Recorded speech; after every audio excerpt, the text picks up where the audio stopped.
Abe, I want to start with you because Big James, he goes through a lot this season. Oh, yeah. What are some of the challenges he faces as one of Jesus' followers, especially in the context of keeping up with his teachings and actions? Yeah, I think that there's even more lessons of humility for Big James this season. And, it's also a great reminder that our strengths don't always equal great listening. Sometimes we overexert our strengths and we overgeneralize what I might be good at because I'm this big old strong guy, right? And I think that we really see James learn his lesson in more than one way, not just from Jesus, but from all the walls that are kind of closing in around him. So I think the tension is palpable, the clash is palpable. This season, there's a lot of joy, there's a lot of sadness, Yeah. and Vanessa, your character goes through an emotional journey. How did you approach the challenge of conveying sort of the gravity and sadness that your character feels? That's tricky. I feel, like you say, it's a challenge, and it's a challenge that I love because I love acting, and this is great writing, and what a gift it is.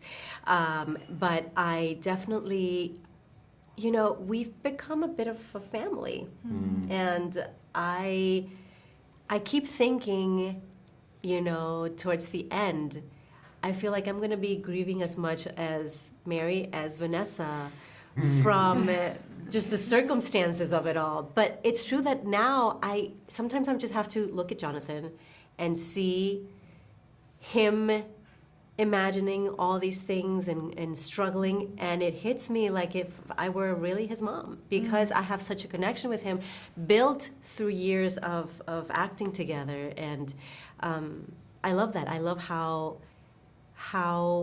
I can not only put my own experiences, but tie it into what's really happening on set that day. How has getting to know the person of Jesus and playing Mother Mary, getting to know the scriptures, changed and developed your own spiritual journey? Wow. I think it's so inspiring. And of course, as a mom, I always relate to her, and I try to infuse her with as much of my own motherhood as I possibly can, just to kind of give her a more human and flesh her out, of course. But I'm really inspired by her trust in him. And it's a word that comes back to me over and over again, and I really take that home, because sometimes I can forget that we're just a piece of a bigger puzzle. And I really thank Mary for reminding me of that.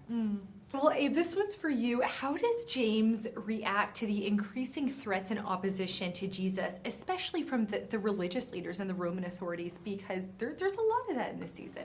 Well, I think that everyone can identify with things, people who are of your community not having your best interests at heart. And I think James is grappling with the fact that I am following Jesus because that's truly what I believe. And at the same time, the world around me as I knew it is changing in such a transformative way, and almost a disbelief that what we're doing is having the reaction that I didn't want. I don't want to be the defender. I wanted to follow Messiah and everything was going to be hunky-dory, but it's really turning out to be some clashes. And I think some of those lessons hit me over the head. Literally. The Chosen is now a global phenomenon. This is a huge show, which is just incredible. How do you think it will continue to resonate with more diverse audiences the bigger it gets? Well, I think the stories are universal. I feel like, from Mary Magdalene struggling with addiction, from Matthew struggling with mental illness, from a mother worrying about her son and really grieving, him even before he's gone. I think there's really, truly something for everyone, and everyone on this earth is struggling with something. So I feel like we really speak to everyone. Thank you both so much. I Thank really you. enjoyed this season. Thank you. Oh, Thank thank you you so much. so much.